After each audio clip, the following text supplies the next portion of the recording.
Untuk hari ini special kita bawakan bersama dengan Yang Berhormat Senator Tengku Datuk Seri Utama Zafrul Abdul Aziz, Menteri Pelaburan Perdagangan dan Industri MITI, yang sebenarnya mengepalai larian saya rasa tadi. Sekali kan. Datuk Seri, pertama sekali terima kasih banyak kerana Sama-sama. bersama-sama dengan kami untuk event hari ini. Terima kasih kerana menjemput saya. Alhamdulillah. 11 minit kan? 11 minit ke 14 minit tadi? 14 minit. 14 minit Saya baru nak cover. Datuk Seri laju Ada sikit. ke depan kan? Saya laju sikit. Laju sikit. Saya Saya nak ambil tengok gambar. mula-mula tadi, saya dah lari belakang dah. Saya datang sini terus. Baik. Apapun itu dia hari ini, fun run bernama Radio Bersama-sama MIPI. Bersama-sama juga dengan YB Senator Tengku Datuk Seri Utama Zafrul Aziz, yang Menteri Pelaburan Perdagangan dan Industri. Baik, bila cerita tentang fun run, cerita juga bersempena dengan Hari Sukan Negara Datuk Seri. Kita nak tahu sejak bila sebenarnya Datuk Seri ni mula meminati sukan larian ni. Datuk Seri. Sebenarnya baru lagi sejak tahun 2014. Masa itu saya nak lari for charity. Jadi dia kata okey, kalau nak lari charity kena lari maraton lah. Maraton pertama 42.2 km. Wow. Sebelum tu 5 km pun saya tak lari. Dan dia kata kerana terpaksa lari maraton ni, kita training dan lepas tu minat tu berjumpa dengan pelari-pelari lain. Ya. So sejak 10 tahun lepas saya baru mula. Itu yang dapat pacing sampai macam hari ni tu. Oh, saya ni dah slow sikit, dah tua sikit. Itu masa zaman Tapi masih muda. Tapi nampak muda. Nampak muda. Bila lari nampak muda. Dah 50 lebih. Alhamdulillah. Baik, mesti ramai nak tahulah apa mungkin tip terbaik lah untuk larian Datuk Seri. Tip terbaik, satu pemakanan. Okey. You kena jaga what you eat. Dan keduanya kena selalu hydrate. Kalau lebih 5 km tu kena minum lah setiap kali 3 km tu lah minum. Kalau tidak cepat cramp. Baik. Dan ketiga mesti pastikan cukup tidur. Jadi kadang-kadang kerja tu, tapi tidur lagi penting dari lari. Okey. Jadi bila Datuk Seri dah cerita dah tentang tip tersebut, kita kena tertanya-tanya tau, menteri ni ada masa ke? Kalau tengok dekat IG Datuk Seri macam-macam aktiviti ni, mesyuarat tu, mesyuarat ini, sempat lagi jaga kesihatan. Jadi Datuk Seri bagaimana tentang Curi masa tu? Ya. Masa tu kita kena ada disiplin. Kalau kita macam mesyuarat, kata mesyuarat ini pukul 3, mesyuarat ini pukul 5, kita letak satu lagi mesyuarat pukul 6 pagi ke 7 pagi. Baik. Ataupun petang 6.30 petang buat satu lagi mesyuarat lari. Kita pastikan kalau tak letak dalam jadual memang tak jadilah. Selalu Kena memang. disiplin lah. Itu dia. Atlet dia memang disiplin je. Disiplin. Kami berdua on the way. On the way lah. Pagi tadi okey. Okey sangat. Okey. Kita depan Datuk Seri kita kena nampak. Kita tunjuk okey. bagus lah. Ya. Okey, baik. Kita bukan nak bercakap pasal larian saja, Betul, tapi tepat sekali. bersempena dengan apa yang akan berlangsung esok Datuk Seri, Ya. pembentangan belanjawan 2025. Jadi apa mungkin selaku Menteri MITI yang boleh Datuk Seri kongsikan secara awal ni lah bersama dengan kita di sini? Ya, bagi MITI kita memberi fokus pada tiga vertikal lah, kita panggil tiga vertikal. Satu ialah pelaburan, keduanya perdagangan dan ketiganya industri. Jadi dalam pelaburan ni alhamdulillah pada 6 bulan pertama kita dapat menyaksikan peningkatan sebanyak 18%. Jumlah pelaburan pun 160 bilion ringgit, memberi peluang kepada lebih 80,000 rakyat kita dari segi pekerjaan. Dan kita kena ada inisiatif untuk meningkatkan lagi pelaburan, dan kita telah mengemukakan cadangan kita kepada Kementerian Kewangan, kerana pelaburan ini adalah salah satu komponen penting untuk meningkatkan KDNK kita, ekonomi negara. Kita memberi fokus kepada sektor-sektor yang kita ada advantage lah, macam semiconductor, aerospace dan sebagainya. Dan satu lagi ialah dari segi tenaga boleh diperbarui, renewable energy, the green investment strategy kita. So insyaAllah akan fokus pada pelaburan ini dalam segi green dan juga dari segi digital. Baik. Yang keduanya dari segi perdagangan pun penting, kita negara ekonomi yang terbuka.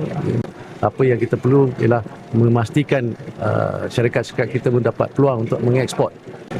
Saya harap apa-apa yang kita kemukakan itu dapat membantu syarikat-syarikat kita untuk pergi ke luar negara. Dan dari segi industri kita ada plan perindustrian baru 2030, dan 50% sudah berjalan. NIMP 2030 ni sasarannya ialah pada tahun 2030 untuk mencapai objektif untuk menjadi negara yang lebih maju.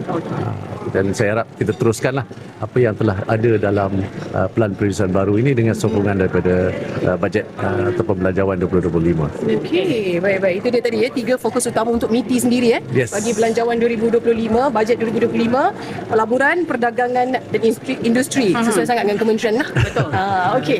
Baik, namun sebelum ini juga Yang Amat Berhormat Perdana Menteri Datuk Seri turut menyentuh juga tentang kepengurusian ASEAN 2025 nanti. betul. Okey, jadi kita nak tahu juga bagaimana dan di mana MITI sendiri sebagai peneraju bagi tonggak ekonomi dan apa agaknya fokus MITI untuk ASEAN 2025 ini. Ya, alhamdulillah kita telah selesai handover daripada Laos kepada kepada negara kita Malaysia. Kepengurusan ASEAN secara rasmi 2025 walaupun secara tak rasmi mesyuarat pertama di Malaysia bulan Disember ni. Baik. Dan akan bermulalah 200 lebih mesyuarat dan salah satu tonggak ialah tonggak ekonomi.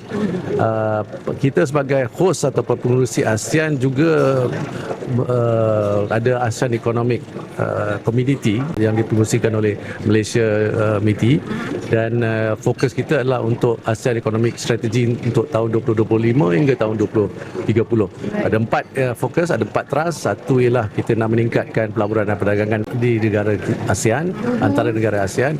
Kedua ialah keterangkuman. Ya, kita nak memastikan pertumbuhan yang dicapai oleh negara-negara ASEAN ini lebih inklusif. Ketiga, kita kena juga pastikan yang perdagangan intra-ASEAN ini meningkat. Dan keempat ialah dari segi pendigitalan. Kita ada sasaran untuk menandatangani dan memutamatkan Digital Economic Framework Agreement lah pada tahun 2025 nanti. Okey, baik. Ia bukan sahaja kita lihat kepada perjalanan dalam intra-ASEAN itu sendiri, tetapi MITI juga dikatakan terus menerajui untuk penyertaan Malaysia dalam Expo Dunia 2025 di Osaka, di Kansai. Jadi apa mungkin kepentingannya Expo Dunia ini kepada Malaysia?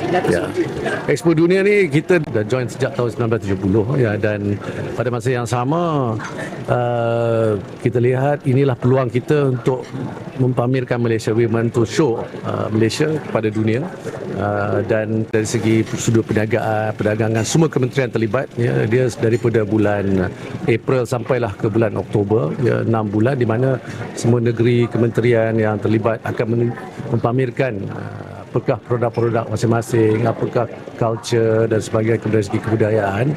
Dan kita juga ada sasaran lah, belum lagi kita tamatkan, mesyuarat pun akan luluskan apa target, kita nak bagi target pada semua yang terlibat. Okey.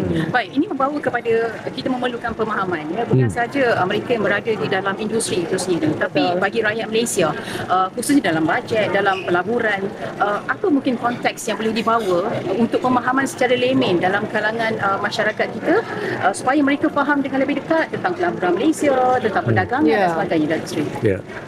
Kita lihat ya, dari segi pelaburan, perdagangan dan industri ini dan terlibat sebenarnya ramai yang tidak faham yang PMKS ni memainkan peranan yang penting, bukan saja syarikat-syarikat besar. Kerana syarikat besar ni memerlukan PMKS untuk membantu mereka. Keduanya dari segi pekerjaan. Kita nak memastikan rakyat Malaysia ni dari segi pendapatan naik, pendapatan household income dia naik. Kita memerlukan pelaburan yang berkualiti tinggi supaya pekerjaan yang lebih banyak dan yang lebih mahir juga. Kita kena go up the value chain lah. Dan oleh itu PMKS dan juga profesional dan juga usahawan yang kecil ni memainkan peranan penting untuk membangunkan. Kerana kita lihat daripada negara Malaysia ni lebih kurang 95 hingga 97% sekarang adalah syarikat kecil.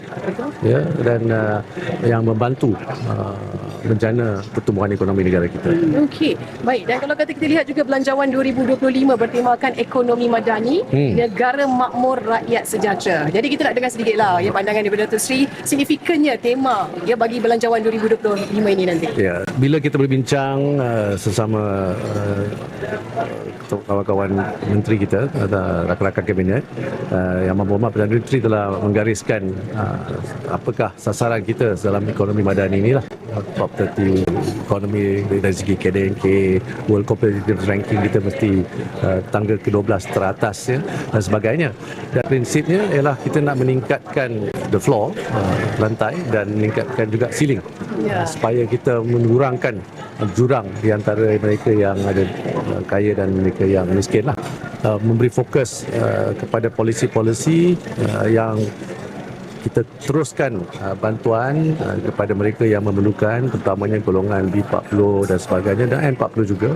Tapi mereka yang tidak sepatutnya mendapatkan bantuan mestilah memberikan peluang kepada mereka yang lain, kerana kita nak memastikan pertumbuhan itu pertumbuhan yang lebih inklusif, yang lebih mampan ya, dari segi keterangkuman dan juga sustain lah. Baik, ini cukup menarik. Saya rasa memang tepatlah ya tema yang diberikan untuk Belanjawan 2025 iaitu ekonomi madani, negara makmur, rakyat sejahtera. Cantik tu. Pastinya ya, untuk esok banyak sebenarnya yang akan dinantikan, yang akan mungkin juga diberikan ya kepada rakyat secara amnya, yang perlu pemahaman yang lebih jelas, dan yang penting kita macam lihat kepada apa yang diberikan kepada kita dan kita manfaatkan sehabis baik. Itu paling penting. Itu paling penting. Kita kena manfaatkan sebaik mungkin. Jadi sama-sama kata kita nantikan pembentangan yang akan dibuat esok Belanjawan 2025 oleh Yang Amat Berhormat Perdana Menteri. Tapi kita sebelum nak berakhir, Datuk Seri, sempena Hari Sukan Negara, sikit Datuk Seri bagi semangat dekat penonton kita, pendengar-pendengar kita agar terus hidup dengan sihat dan cergas. Datuk Seri, nak berlari masa Datuk Seri ni. nak fit. Pertama saya ucapkan tahniah kepada tim bernama pada hari ini. Saya dengar minggu ni malam tu ada malam night walk juga yang ini menunjukkan apa daripada segi fokus kepada bernama bagus. Okey, dari nasihat saya pada semua, jangan buat ni one off saja. Kita buatlah sekali seminggu pun tak apa. Kena istiqamah tu sendiri. Kena istiqamah. Dia tak boleh buat Hari Sukan Negara lari setahun sekali ya. Kita lari tiap-tiap minggu kalau boleh. Bukan lari saja, apa-apa jenis senam sukan. Hari Ahad ni pun saya insya-Allah akan join bernama main bola. Wow. Bukan, cuma ni apa? Hari Ahad lagi Sukan Awana. Sukan Awana. Cantik lah Datuk Seri. Okey. Baik. Jadi apa pun untuk hari ini semuanya alhamdulillah yang makan hari ni sedap Tasha. Memang sedap sangatlah. Jadi kita nak ucapkan jutaan terima kasih. Datuk Seri. Oh, sedap. Okey. Tapi nasi lemak tak ada tadi. Tak ada. Nasi lemak tak ada. Tak ada. Lepas ni kena ada minum nasi lemak. Betul.